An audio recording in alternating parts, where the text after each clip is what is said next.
when Kendrick drops, he's shifting the culture.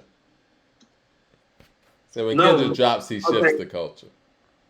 Artists don't shift culture. The music they create do. That's a good point. I agree with Michael that. Jackson didn't shift the culture. Thriller shifted the culture. Thereby, Michael Jackson became a cultural shifter. Get it together. Well, Michael needed those songs to do the And Michael, moonwalk to. He needed those songs to make the Thriller video to. no, and this is what I mean. Is like when people just get too grandiose with their commentary. You understand? Michael Jackson didn't become a cultural shifter till Thriller. This motherfucker been a child star since he was 10, and he made Off the Wall a year and a half before that. And it took Thriller for him to shift the culture. Stop throwing these words around so easily.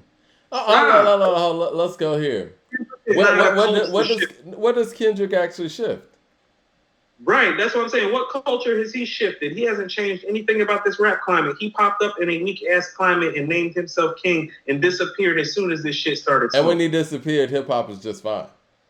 No, Mike, hip hop actually got better when he disappeared. That's why it's like, oh, is he king? Because I can't tell, because kings get judged by their reign. And so if we're judging kings by their reign, you're not going to go down as some good king. You're going to go down as one of those dark ages kings, because it's like, well, look at what was going on when he was king. It's like, oh, well, that's not the type of world we wanted to live in the rap world. This is the world we want to live in. Come be king in this climate. Well, we're going to see May 13th.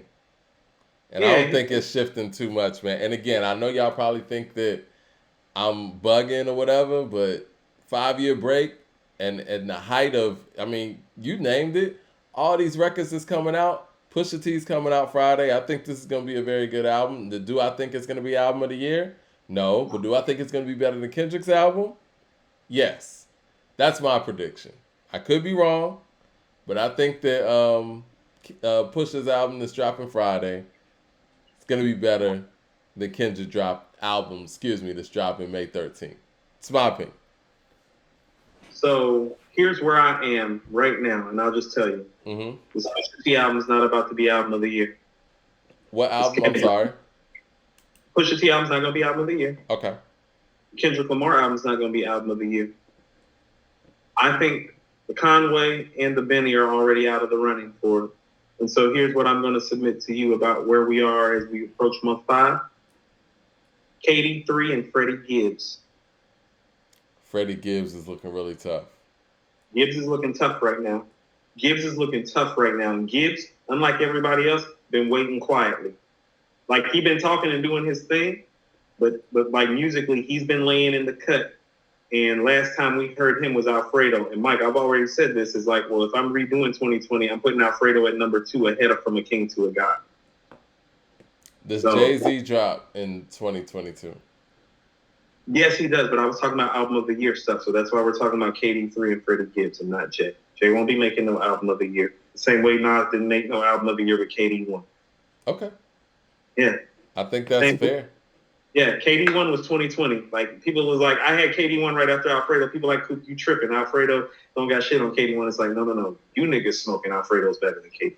Oh, yeah, next. Alfredo's better than KD1 by far. Yeah, niggas saying that shit. It's like, no, you're the one, you're standing. That's what I mean about the fans. It's like, no, that's a really great Nas album. That's a classic, seminal piece by Freddie Gibbs. Man, we 3.5 hours in, man. Are you ready to review Pusha T on Friday? Because that's going to be our next show. I am. We didn't get to the Jack Harlow thing, but I still want to address that on Friday. Okay, because address that. Because I need time to address it, including the article from Rolling Stone, because I want people to understand something before I preface this. Like, don't put me in a position to talk about him a certain way when white people get to highlight his whiteness in this culture and we give them a hall pass for it. And so I'm just going to say that. It's like, no.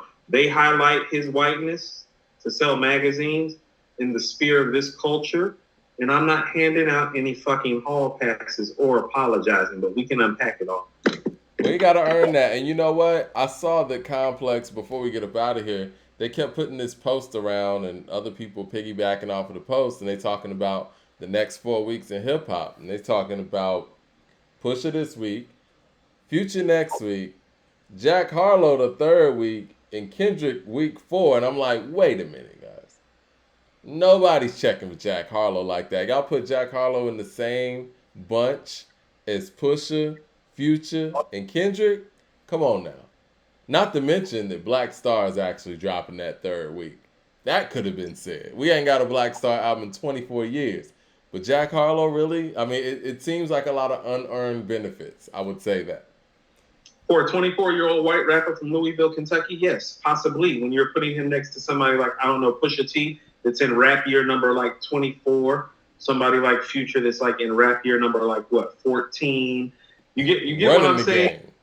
And like, Kendrick, who hadn't dropped in 5 years, but is totally in an elite class, just coming off the Super Bowl. Look, all you Black Star fans, you see how quick they blocked out Black Star to put Jack Harlow's name in? That's because Black Star don't have no Black Star material except for one good album. It's not a classic, it's good.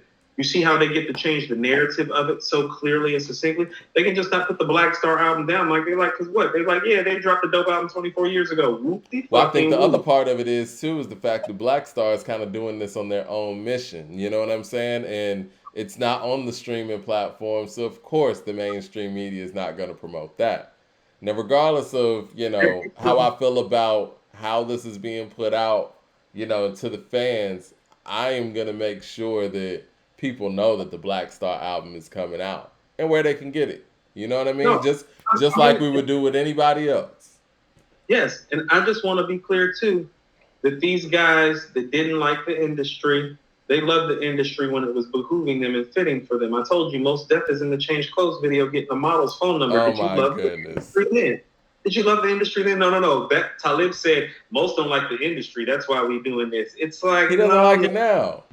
He could have liked it then and don't like it now. There's things that I liked in 2003 that I don't like in 2022. No, Mike. Listen to what I'm saying. It's like, yeah, but financially, when you had to, you did. So I don't want to hear that. Well, it could be more than that. You know what I'm saying? I think that Mos Def and Dave Chappelle had a very similar awakening and experience with the industry. No, Mike. They had a very similar awakening, but people forget that part about Dave Chappelle where he tells you, I got to keep some of that money, though. Of course. Not all of it. I got to keep some of it. So stop making it seem like that shit wasn't about the money. Well, I mean, they're not... Listen, I don't expect anybody to not take the money. No. They played the game financially to get them to a certain place, and then financially when they get to a certain place, it's like, oh, I don't play the game anymore. It's like, well, you financially got to a place. That's why. Stop doing that holier than thou bullshit. But see, this is the thing, Coop. Someone could say the same thing about a Colin Kaepernick, right? He did that once he got the contract he needed, and he had the leverage to be able to do that. I don't think there's anything wrong with that. I think that's smart. You don't go against the grain before you done, set yourself up to be able to live. You know what I mean?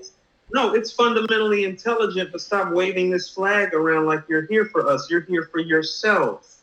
Well, I mean, everybody got to eat. No, I'm not going to... That's not how that's what I'm saying. But no. People be getting behind these people like these people are the people's champs. They're not the people's champ. Mos Def and Talib Kweli are not the fucking people's champs. Do you remember Mos Def running around talking about how him and Black Thought were going to make an album that was going to destroy the industry? How did that turn out? I don't think anybody in the music industry is the quote unquote people's champ. Then stop talking like you are. They talk like they are every time I hear them. Like, I'm so fucking sick of it. It's like real talk. It's like, I wish you niggas would just rap and make great rap music, because the reality of the matter is that how long is it since we've even gotten that from y'all as solo artists? How long have we gotten that from y'all as a group? Talib goes to work. I give Talib back. Like I said, I didn't say he didn't go to work. I said, when's the last time we got great material? Nas the GOAT says, what do y'all think about Snoop saying in Drink Champs that Nas was on I Got My Mind Made Up with Pop, and Daz took him off the song? Well, Daz said that wasn't true, and Daz actually posted the actual song. Snoop was mistaken, it's 420, Snoop might have had a puff or two and got his story a little mixed up. But Daz played the actual song. I forgot the name of the song, but it was a song that had Corrupt on it. And I want to say Pac was on that, but he played the Nas verses. And one of the Nas verses actually ended up on Nas's Coming. But it's a dope record. We actually got it on accordingtohiphop.com. You can go check that out there for the full story. Um, but yeah, Friday. I'm looking forward to it. I wish that it was see again, man, some of my gripes about this rollout is the fact that it kind of takes the wind out of everyone's sails of anticipation because people have heard the album now. We're gonna be the last one to hear it, Mike. We are going to be the last ones to hear it. Mm-hmm. I'm okay with that. Look, everybody. And we're trying to play the game right. You know what I'm saying? No. We're usually the first one up with reviews. We're going to be the last one on this one. Thanks, guys.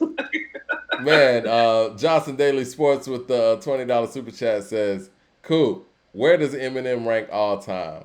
I got my popcorn. Ooh, that is a fascinating question. What I would tell you, and I've always said this, like, for me, he checks the marker as a lyricist and an MC. Mike, you said something very striking behind the scenes. You're like, of all those top-notch lyricists he gets paired with, he's a better songwriter than pretty much all of those guys. And I think when you're saying all of those guys, I think he's a better songwriter than those guys except for Nas and Rakim, right? Well, I'm talking about a lot of the guys who get knocked for not having those songwriting skills. Like the Crooked Eyes, the Cannabises, you know what I'm saying? And these guys are incredible lyricists. But I'm just saying, like, the lyrically dense crowd, and even Lupe Fiasco, like, I would give Eminem that. He is a better songwriter than many of them. Now, I'm not gonna say he's a better songwriter than like the Jay-Z's of the world and stuff like that. But people who are just known for just their lyrical veracity and the cypher type MCs, he's a better songwriter than most of them. I'll give him that. No, he is, because, okay, so how about this? It's like, do I think that he's Black Thought on the mic as a lyricist? No. Has Black Thought proven to be a songwriter like Eminem? Sometimes. Through the roots. As a solo artist. I don't have enough evidence. Do I have thought higher than Eminem? Yes. Here's where stuff like this gets tricky. You have somebody like Eminem. Okay. Eminem's 2 best albums are better than Kool G Rap's best 2 albums. Is that fair? A lot of people are going to argue with me on that. A lot of people are going to say Road to Riches, One A Day or Alive are better than Marshall Mathers LP and the Eminem Show. Objectively, what would you say? Objectively, I would put the Eminem Show above all of them. Yeah. Right. Yeah. So with that being said, I probably objectively would have Kool G Rap in that 25-ish area. Wow. Objectively. And you're a big Kool G Rap guy. I want people out there to understand that. I said objectively. Okay. Like I said, there's my personal list, and there's my objective list. On my personal list, Mike, Kool G Rap is top 15 on my personal list. You feel me? Objectively speaking, because I have to take albums, impact, and all these other things into account. Right. He probably fall 20 to 25. I can't in clear conscience put Eminem ahead of Kool G Rap about anything except for the catalog. And if I'm pushing Kendrick back from other legends, because I'm like, well, all you got is the album, well, the same thing kind of applies to him. And so I'd say he probably would fall 25 to 35. I was about to say, that's where I got him. I see somebody in the chat asking, like, if Friday we can, like, make some predictions of, like, the producers or features on Kendrick's album. I mean, I could tell you now, it's probably not going to have any features. And it's probably going to be Soundwave. Dr. Dre. I don't think that's happening. No. Listen to what I'm saying. The only thing that can really improve this situation for me, in terms of what he is going to do, I told you, that is his ace in the hole. He has yet to make songs with Dr. Dre. And what I'm starting to feel like is that if this next album, that doesn't start happening, the one we're getting May 13th, then I'm going to start to say that that's not happening either. And more about Dre's age than even where Kendrick is. People got to look, this dude's going on 60 if he's not 60 already. Yeah. Like, these dudes are getting older now. Hip-hop climate is changing, so these guys are older and viable longer than forever. still fucking approaching Social Security, okay? Definitely. I saw somebody in here say something about LL. Eminem's not a better songwriter than LL Cool J. Of course not. No. No. And so where do I have LL? I got LL somewhere where I have Cool G Rap, like maybe a little higher because of the catalog and the song. So how about this? This is what I mean when I say personal. LL's not in your top 10? No. Actually, Mike, you want to know what? I don't know about that. L actually probably needs to be the 10 guy. I think L and KRS are like right there. That's why I wish that the verses were those two. No, when I thought about that out loud, it's like, no, actually put LL right at 10 right now if I were picking it. All right, well, let's get up out of here. And for people who don't have the yearbook, make sure you go out there and get it. It's on Amazon. We actually got the digital offering of the yearbook that we're going to be presenting, tomorrow. Probably talk a little bit more about that on Friday so you guys can, dig into that as well. I got the link to the yearbook actually pinned to the top of this page. So there's a color version and there's a black and white version. It's on paperback, and the digital version is going to be all color, and that's going to be just a dub. So we're going to do that one for 20. And Ryan Gillum has a super chat. You guys keep coming with the super chats. He said, I heard Boy Wonder, Alchemist, and Terrence Martin are part of the Kendrick album. Okay. Maybe Pharrell is too. Maybe Pharrell's the one that played in Pusha T's album and gave him a sneak peek on the Pusha T date. And maybe that's why Kendrick's dropping on Pusha T's birthday and announced it 10 minutes after Pusha T announced when his album's coming out. These are just, just thoughts. So a couple things. Pharrell is fired because he's messing up things for my favorite MC. You fired. Go make Happy and do a 24-hour video or something. Like, stop this shit. I forgot about the 24-hour video. Go do a 24-hour video. That was great. No, the 24-hour video was great. 8 of them was great outside this hip-hop sphere. Go do that. Next time you want to give Pusha T some shit, call Chad. Is that how you want to end it? That is how I want to end it. Call Chad. I want the Neptunes doing Pusha T shit. Or get me Kanye. Mike, inside, how I really feel. Oh, Mike, I got so many. Well, we're going to wait until we hear the album until we actually, say those things. Because the Neptune, Pharrell might have made some fire on this album. Who knows? No, the Lord's working on me, Mike. I'm trying not to say those things about how I feel right now. Like, I'm trying not to say those things. It's like, oh, you mother... Well, we appreciate y'all tuning in, and I look forward to talking to y'all on Friday after we've heard this Pusha T, because I know most of y'all already have heard it. Make sure you subscribe to the According to Hip Hop page on YouTube. Hit that bell icon so you know when we're going live. And yeah, we're going to holler at y'all Friday.